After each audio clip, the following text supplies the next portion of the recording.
Good morning students. Next जो हमारा content रहेगा वो रहेगा सुपरवाइज स्टडी, पर्यवेक्षित अध्ययन। Supervise study means self study by the student और the assignment under the supervision of teacher who also provide guidance if need be. Supervised study include all those activities that have to do with active learning through planned efforts. पर्यवेक्षित अध्ययन उपयोगी शिक्षण साधन है। इसका अर्थ है शिक्षक के पर्यवेक्षण में कार्य योजना पर छात्र द्वारा स्व अध्ययन, यदि आवश्यकता हो तो शिक्षक निर्देशन भी प्रदान करता है। पर्यवेक्षित अध्ययन में वे सब क्रियाएं शामिल हैं जो नियोजित प्रयासों द्वारा सक्रिय शिक्षा से संबंधित हैं।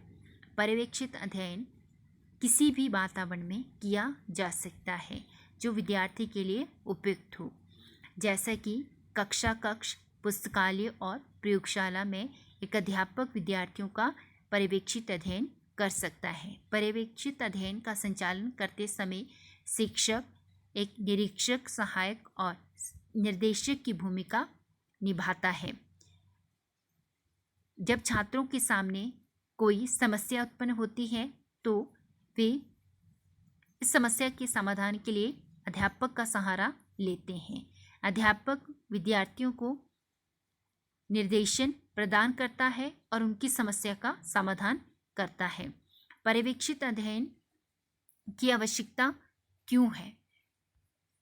Need for supervise studies, individual differences, revision of class work, removal of difficulties, completion of homework and availability of effective supervision. व्यक्तिगत अंतर, प्रत्येक विद्यार्थी व्यक्तिगत रूप से विभिन्न होता है। व्यक्ति की अथवा विद्यार्थी की सीखने की क्षमताएं उसकी व्यक्तिगत विभिन्नता पर निर्भर करती हैं। एक अध्यापक पर्यवेक्षित अध्ययन भी व्यक्तिगत विभिन्नता के आधार पर ही कर सकता है। रिवीजन ऑफ क्लास वर्क, पर्यवेक्षित अध्ययन की आवश्यकता इसलिए भी है क्योंकि यह कार्य कक्षा में किए गए कार्य में संशोधन और आवृत्ति करने के अवसर प्रदान करता है। रिमूवल ऑफ डिफिकल्टीज, कठिनाइयाँ दूर करना। पर्यवेक्षित अध्ययन के दौरान छात्रों का निरीक्षण करते समय शिक्षक छात्रों की उन कठिनाइयों को दूर करने में सहायता कर सकता है जिनका वे निर्धारित पाठ्य पुस्तक या संदर्भ पुस्तक को समझने में सामना कर रहे हों। कंप्लीशन ऑफ होमवर्क, गृह कार्य को पूरा करना। लगभग सभी शिक्षक छात्रों को गृह कार्य देते हैं। बहुत से छात्र किसी न किसी कारण अपना गृह कार्य पूरा करने के लिए पर्याप्त समय नहीं दे पाते। शिक्षक गृह कार्य को पूरा करने के लिए छात्रों की सहायता कर सकते हैं या उन्हें निर्देशन दे सकते हैं। अवेलेबिलिटी ऑफ इफेक्टिव सुपरविजन, प्रभावपूर्ण पर्यवेक्षण की उपलब्धता। पर्यवेक्षित अध्ययन के समय के दौरान योग्य शिक्षकों के रूप में छात्रों को कुशल पर्यवेक्षण और निर्देशन प्रदान होता है। Definition of supervised study, definition by Maxwell, supervised study is the effective direction and overseeing of the silent study and laboratory activities of the pupil. पर्यवेक्षित अध्ययन छात्रों का प्रभावपूर्ण निर्देशन है और उनके मौन अध्ययन और प्रयोगशाला संबंधी क्रियाकलापों का निरीक्षण है। Definition by Binning and Pinning, supervised studies is the supervision by the teacher of a group or class of pupils as they work at their desk or around their tables. In this procedure, we find people busy at work that has been assigned to them by the teacher. Binning एवं binning के द्वारा पर्यवेक्षित अध्ययन छात्रों के एक समूह या कक्षा के छात्रों का शिक्षक द्वारा पर्यवेक्षण है जब वे अपने डेस्कों पर या मेजों के इर्द गिर्द काम कर रहे होते हैं। इस प्रक्रिया में हम छात्रों को उस कार्य में व्यस्त देखते हैं जो उन्हें शिक्षक द्वारा सौंपा गया है। Steps for conducting supervised studies, एक अध्यापक जब सुपरवाइज्ड स्टडीज क्लासरूम में या क्लासरूम के बाहर कंडक्ट करवाता है तो कौन से स्टेप्स जो हैं वो फॉलो कर सकता है। तो सबसे पहला स्टेप रहेगा list of objective, educate, planning, teachers help use of maximum skill. सबसे पहले एक अध्यापक विशेष समस्या के संबंध में पर्यवेक्षित अध्ययन द्वारा प्राप्त किए जाने वाले उद्देश्यों की सूची तैयार करता है। एडुकेट प्लानिंग, पर्याप्त नियोजन।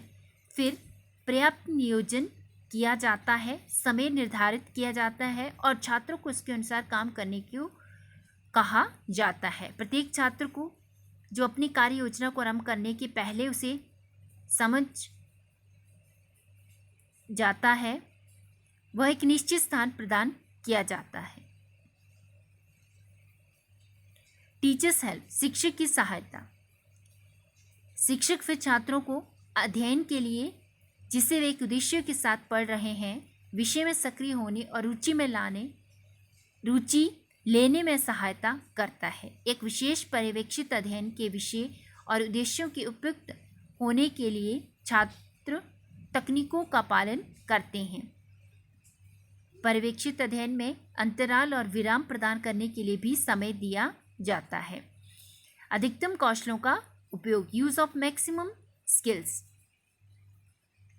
जो छात्र उचित पर्यवेक्षित अध्ययन में सक्रिय रूप से व्यस्त हों उसके द्वारा निम्नलिखित में से अधिकतम कौशलों का प्रयोग किया जाता है, जैसे कि जानकारी के लिए पढ़ना, उद्देश्य से पुस्तकालय का उपयोग करना, समस्या का विश्लेषण करना, अध्ययन के लिए योजना बनाना, ध्यान केंद्रित करना, पुनर्वेक्षण या समीक्षा करना, विश्लेषण करना और पर्याप्त शब्दावली का निर्माण करना।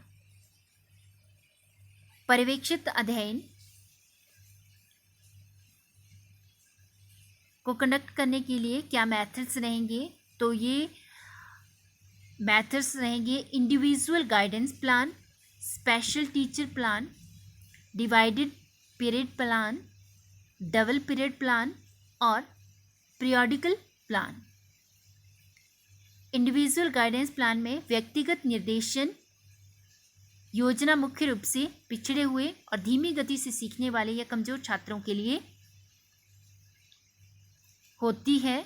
विशेष शिक्षक योजना, इस योजना के अंतर्गत जैसा कि नाम से स्पष्ट है, विद्यालय के समय में या विद्यालय के समय के बाद पर्यवेक्षित अध्ययन में छात्रों का पर्यवेक्षण एवं निर्देशन करने और विशेष रूप से कमजोर छात्रों की सहायता करने के लिए एक विशेष शिक्षक को नियुक्त किया जाता है, जिसे हम कहेंगे स्पेशल टीचर। स्पेशल जो टीचर होता है उसका क्या कार्य होता है? समस्या का पता लगाना और उसका निराकरण करना। डिवाइडेड पीरियड प्लान, विभाजित कालांश योजना। विभाजित कालांश योजना में एक ही समय में 2 शिक्षक छात्रों के कार्यों का पर्यवेक्षण करते हैं। द्विकालांश योजना, डबल पीरियड प्लान। द्विकालांश योजना में एक श्रृंखला में छात्रों को 2 पीरियडों का आवंटन किया जाता है। पहले पीरियड में निर्धारित किए गए विषय की पृष्ठभूमि प्रस्तुत करने के बाद छात्रों को अध्ययन करने का निर्देशन किया जाता है और दूसरे पीरियड में छात्र विषय का अध्ययन करते हैं और शिक्षक उनके क्रियाकलापों का पर्यवेक्षण करते हैं। पीरियोडिकल प्लान, सामयिक योजना। इस योजना में छात्रों को पूर्व निर्धारित कार्यों को करने का निर्देश दिया जाता है। तो इस तरह से ये मेथड्स हैं, methods of organising supervised studies. पर्यवेक्षित अध्ययन एक अच्छी तकनीक है। एक अच्छी तकनीक होने के साथ साथ पर्यवेक्षित अध्ययन के क्या गुण हैं? Merits of supervised studies, individual attention, व्यक्तिगत ध्यान, मिनिमाइजिंग फेलियर्स, असफलताओं को न्यूनतम करना, बेटर प्यूपल टीचर रिलेशंस, छात्र शिक्षक के बेहतर संबंध, डेवलपमेंट ऑफ डेमोक्रेटिक क्वालिटीज, लोकतांत्रिक गुणों का विकास, डेवलपमेंट ऑफ इंटेलेक्चुअल एबिलिटीज, बौद्धिक योग्यताओं का विकास एंड डेवलपमेंट ऑफ स्किल, कौशलों का विकास। इसके साथ साथ ये विधि और ये टेक्निक जो है वो विद्यार्थी को सेल्फ स्टडी के लिए अभिप्रेरित करती है। डेवलपमेंट ऑफ डेप्थ, गहनता से विषय का अध्ययन करने के लिए भी अभिप्रेरित करती है या इस तरह की जो आदत है उसका विकास करती है। एक्टिवनेस, सक्रियता लाती है। परमानेंट नॉलेज, और विद्यार्थी का प्राप्त किया ज्ञान स्थायी हो जाता है। साइलेंट रीडिंग, मौन वाचन करने की आदत का विकास किया जाता है। इकोनॉमिकल, इसमें समय और श्रम कम लगता है। इस तरह से ये विधि जो है वो सभी विद्यार्थियों के लिए उपयुक्त है।